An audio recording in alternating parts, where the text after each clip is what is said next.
A White Heron by Sarah Orne Jewett. A white heron. The woods were already filled with shadows one June evening, just before 8 o'clock, although a bright sun, low in the west, still shone through the trees. A little girl was driving home her cow, a slow-moving, annoying creature, but also a good companion among the shadowy trees. Their way home was deep in the woods, but their feet knew the path very well, so the darkness did not matter. It often took a long time to find the cow before Sylvia could bring her home. The cow seemed to enjoy hiding among the bushes. She wore a loud bell around her neck, but the clever creature had discovered that the bell did not ring if she stood very still. Luckily, the cow gave good milk, and lots of it, so her owners did not mind about her hiding, and Sylvia had all the time in the world, and very little to do in that time, except chase the cow. The cow had now decided she wanted to go home, and stepped along the path more quickly. Sylvia wondered what her grandmother would say, because they were very late. It was a long time since she had left home at 5:30, but Mrs. Tilly had chased the cow herself on many summer evenings, and knew how difficult the old cow could be. She also knew that Sylvia loved being outside, in the woods and fields. It was a great change for a little girl who had lived for 8 years in a crowded, noisy town full of factories. Old Mrs. Tilly had chosen Sylvia from her daughter's houseful of children to come and live with her at the farm. Sylvia was afraid of people, her mother said, but Mrs. Tilly just laughed. I guess she won't be troubled much with people up at the old place. So the old grandmother took Sylvia away, and when at last they reached the door of the lonely farmhouse, and the cat came to walk around their legs, purring loudly, Sylvia whispered that this was a beautiful place to live in, and she would never wish to go home. That was a year ago, and now the girl and the cow followed the shadowy path through the woods. The cow stopped to drink in a little river, and Sylvia stood still and waited, letting her feet cool themselves in the shallow water. Up above her, in the great branches of the tall trees, the leaves moved gently in a little wind, and the birds were singing, preparing for the night. Sylvia herself felt sleepy, but it was not far to the house now, and the air was soft and sweet. She felt that she belonged in this quiet world of gray shadows and moving leaves, and her life in the noisy town seemed far away. Suddenly, the little woods girl heard a clear whistle, not far away. Not a bird's whistle, which is a friendly sound, but a boy's whistle, loud and strong and full of fight. Frightened, Sylvia tried to hide behind some bushes, but she was just too late. The enemy had discovered her and called out in a friendly voice, "Hallo, little girl, how far is it to the road?" "A good long way," answered Sylvia in a frightened little whisper. She was not brave enough to look at the tall young man who carried a gun over his shoulder, but she came out from behind her bush and again followed the cow. The young man walked along beside her. I have been hunting for some birds, the stranger said, and I have lost my way and need a friend very much. Don't be afraid, he added gently. Speak up and tell me what your name is. And do you think I can spend the night at your house and go out hunting early in the morning? Sylvia was more frightened than ever. What would her grandmother say about this? She did not know what to do and looked down at the ground. In the end, she managed to whisper Sylvie when the young man again asked her name. Mrs. Tilly was at the door when the three companions arrived. The cow gave a loud moo to explain matters. Yes, you ought to be sorry, Mrs. Tilly said to the cow. Where was she hidden herself this time, Sylvie? But Sylvia kept silent, not knowing how to explain the stranger. The young man put his gun by the door and dropped his hunting bag next to it.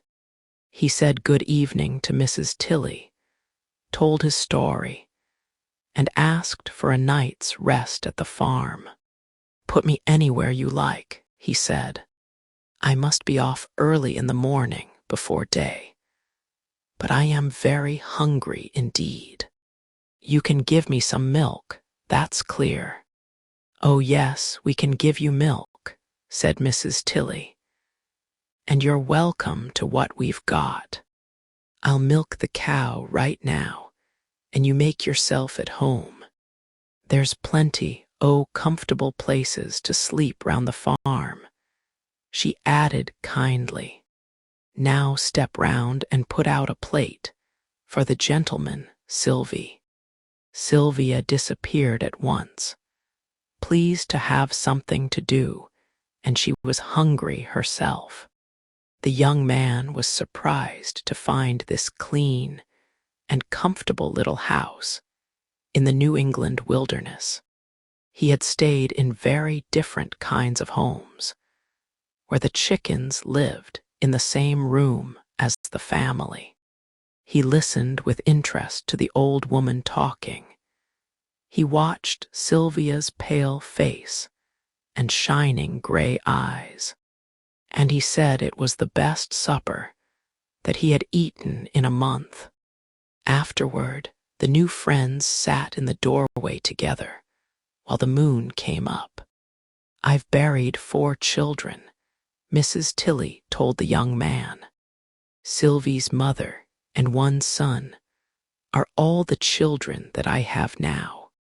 Dan, my boy, was a great hunter. He was always out in the woods. Sylvie is like him. She knows all the woods and fields, every tree and bush.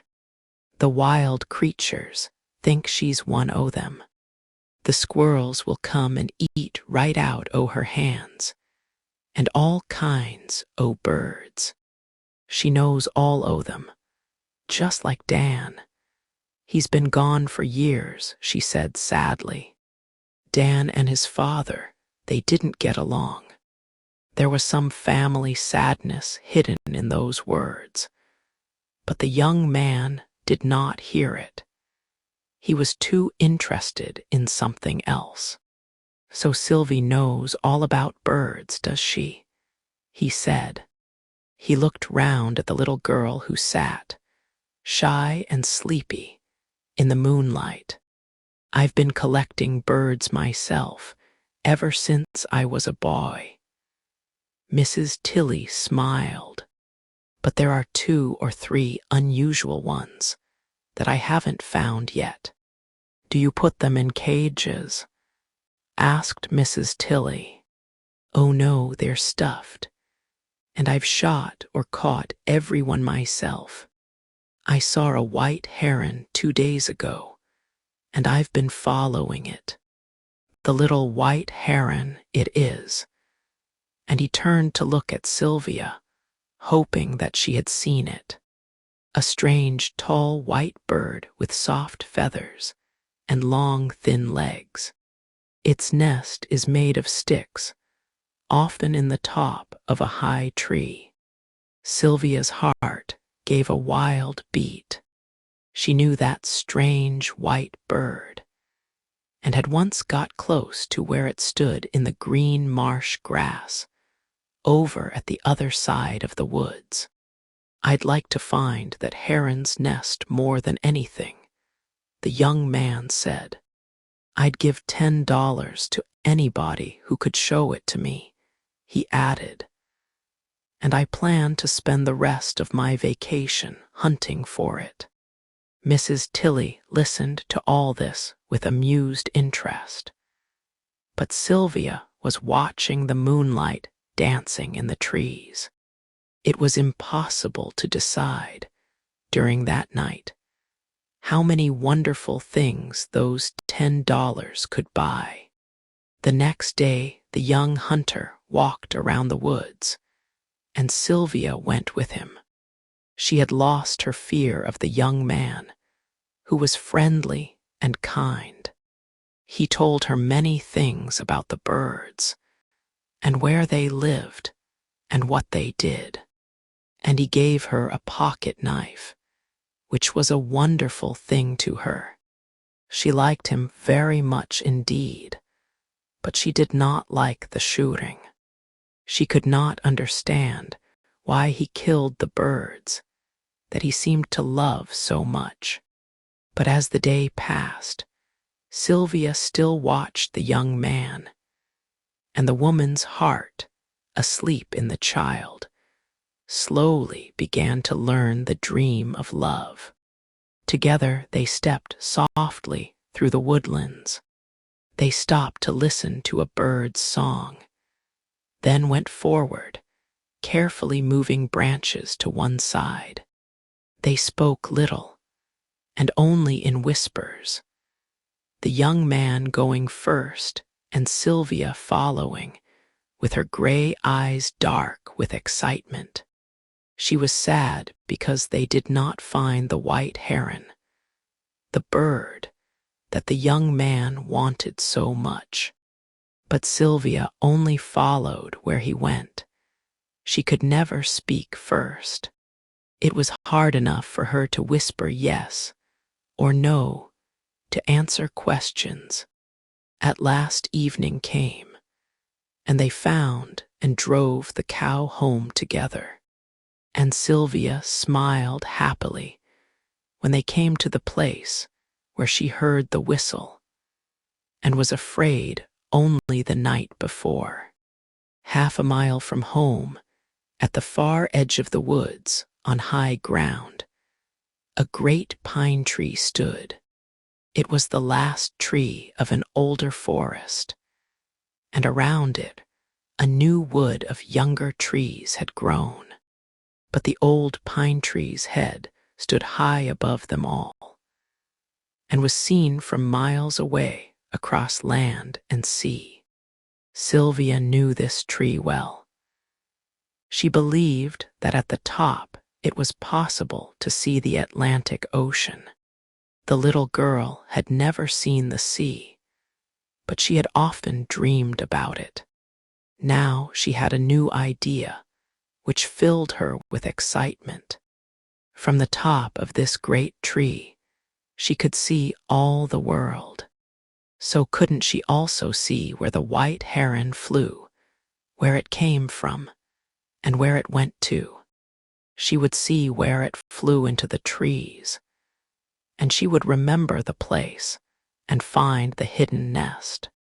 What an adventure it would be, and how wonderful later in the morning, when she could tell her great secret.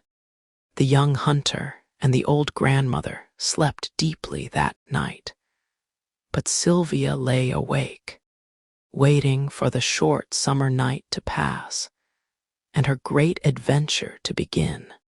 Before daylight, she quietly left the house and followed the path through the woods. The birds were making their first sleepy little calls. But Sylvia was thinking only about the great change that had come into her dull little life.